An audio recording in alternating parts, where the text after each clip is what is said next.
Hi there, my name is Dr. Scott Bainbridge. I'm a veterinarian. I am the co-owner of both the Dundas West Animal Hospitals and Queen West Animal Hospitals. I have Angel here with me right now, and I'm here for Canadian Living Magazine to talk to you about basic pet maintenance. We're going to touch on a few areas today, kind of things that you can do on your own with your pet that hopefully you don't have to rely on a groomer or a veterinarian to do, and just, probably save yourself a bit of money down the road.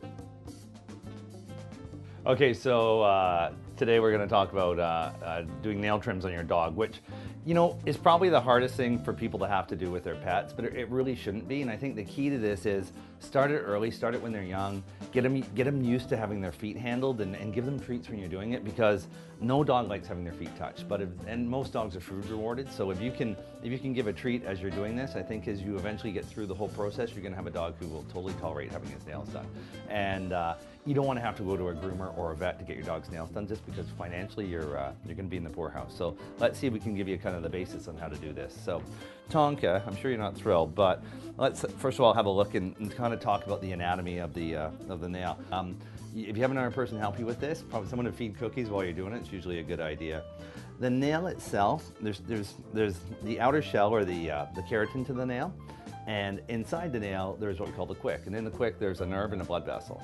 And if you nick the quick when you're doing this, your dog's not going to like it, because it's going to hurt, and then your success next time you go to do this isn't going to be as good. So what I suggest people do is, especially on a dog with white nails like this, visualize where the quick ends, which is kind of the pink area here, and where the actual white part starts. The white area is actually where you can trim. And we'll just see. These are the clippers I use. There's all different types. I kind of like these plier style ones, and they work quite well. The key to your success with these guys is to pick your spot and make a quick cut. If you kind of slowly cut, the dog's not going to like it. So I'll try to show you best. So I see where my quick is. I know where my nail is. Quick cut. There we go. And I'm thrilled with that. So Tonka, you were great for that. How often do we do this? Like, you probably want to say at least once a month. Things that'll help, where you don't have to trim your dog's nails as much, run them on cement. If you want to run them on the road on a leash, obviously, type thing, that'll help to wear down the nails. The more you trim their nails, the less likely their quicks are to grow, so you can keep their quicks back, and it'll make it easier down the road to do it. The reason we trim nails is so that if they get too long, they can split them, they can tear them, they can fall off, and they get quite painful, and then you come to the vet again. But yeah, good job, Tonka.